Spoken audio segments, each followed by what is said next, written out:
HNet data set, the different developers, the different companies, they can clearly show what is their performance of their models. And you can see over time that the performance was about 90% by now, and we are clearly reaching a plateau because we can't get much better.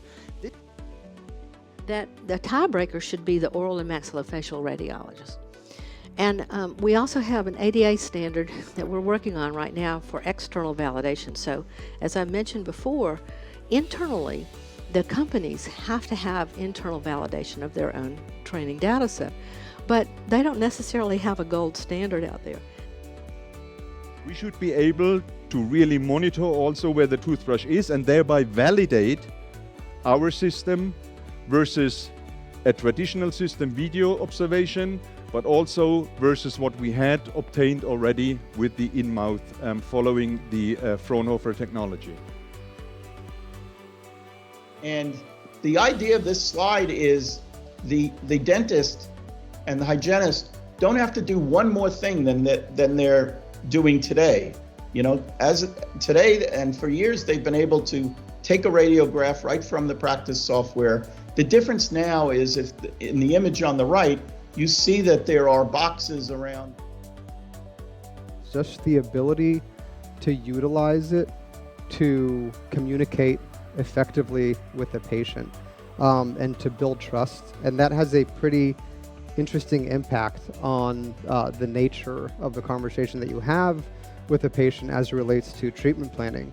So what we see routinely is just dramatic increases in case acceptance because there's so much inherent understanding and trust when you...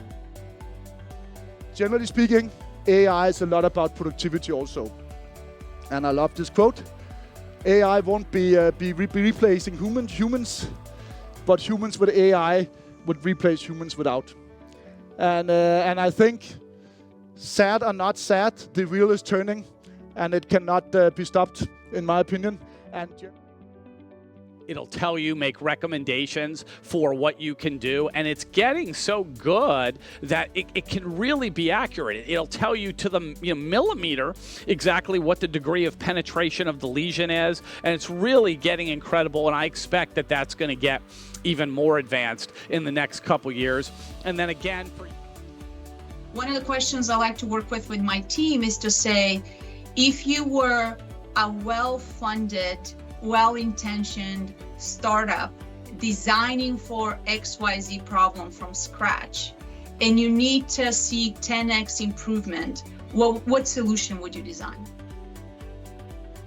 A different example here is customer-facing administrative support. So this is that patient engagement component, right? The whole discovery process, scheduling process, reminder process.